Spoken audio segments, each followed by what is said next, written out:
పరకాలలో మాజీ మంత్రి కేటీఆర్ మాట్లాడుతున్నారు. లైవ్ లో చూద్దాం. వచ్చిన తర్వాత ఇలా చెడగొట్టే ప్రయత్నం చేస్తా ఉన్నారు. ఇది మంచిది కాదు. కాకతీయ మెగా టెక్స్టైల్ పార్కులో మనమేమో పరిశ్రమలు తెచ్చి ఉద్యోగాలు ఇచ్చే ప్రయత్నం మనం చేస్తే కాంగ్రెస్ ప్రభుత్వం వచ్చినాక ఎట్లా ఆ ఉద్యోగాలు కొల్లగొట్టాలి, ఎట్లా పైసలు సంపాదించాలి, ఈ పనిలో పడ్డారు వాళ్ళు. నాకు ఇక్కడికి వస్తుంటే ఇప్పుడే ఒక సమాచారం వచ్చింది. కాకతీయ మెగా టెక్స్టైల్ పార్కులో ఒక కాలువ ఉన్నది. ఆ కాలువ పనుల కోసం 137 కోట్ల రూపాయలతోని జనవరి నెలలో ఈ సంవత్సరంలోనే టెండర్ పిలిచిండ్రు, ఫైనల్ చేసిండ్రు. 137 కోట్లు ఖర్చు అవుతుంది, కాలువ అవుతుంది, కానీ ఒప్పందం కూడా చేసుకున్నారు. జనవరి 24 నాడు ఒప్పందం అయింది. సరిగ్గా 2 నెలలు కూడా తిరగలే.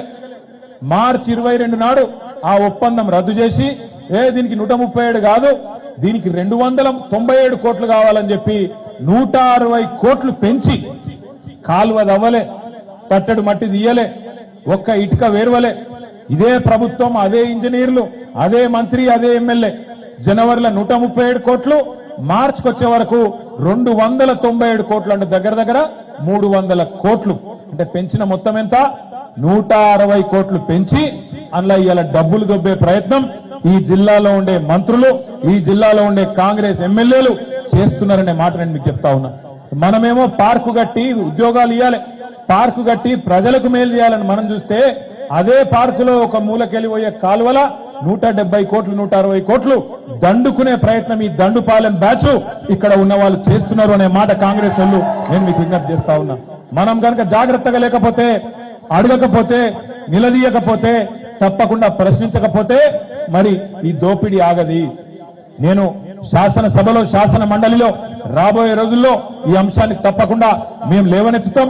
తప్పకుండా మీ పరకాలలో జరుగుతున్న ఈ దోపిడీ గురించి తప్పకుండా రేవంత్ రెడ్డిని గల్లబట్టి అడుగుతామనే మాట నేను మీకు విజ్ఞప్తి చేస్తా ఉన్నా.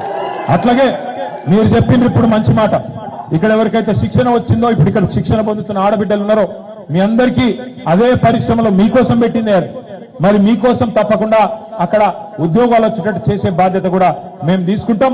తప్పకుండా పరిశ్రమలతో మాట్లాడతామని చెప్పి కూడా నేను మీకు విజ్ఞప్తి చేస్తా ఉన్నా. అట్లాగే ఇక్కడికి వచ్చేటప్పుడు నాకు మడికొండ దగ్గర అక్కడ రాంగ కుడివైపు చూస్తే వినయ్ భాస్కర్ అని అడిగిన, రాజన్ అడిగిన, అన్నా ఇదేంటిది అంటే, ఆనాడు కేసీఆర్ గారు సూరత్ కు వలసపోయిన మన కార్మికులను, శ్రామికులుగా పోయిన వాళ్ళను పారిశ్రామికులుగా తిరిగి వచ్చేందుకు దాదాపు 100 ఎకరాలలో అక్కడ అద్భుతమైన షెడ్లు కట్టి వాళ్ళకల్లా మొత్తం వసతి ఇంతజాం చేసి వాళ్ళ కోసం మడికొండ దగ్గర ఒక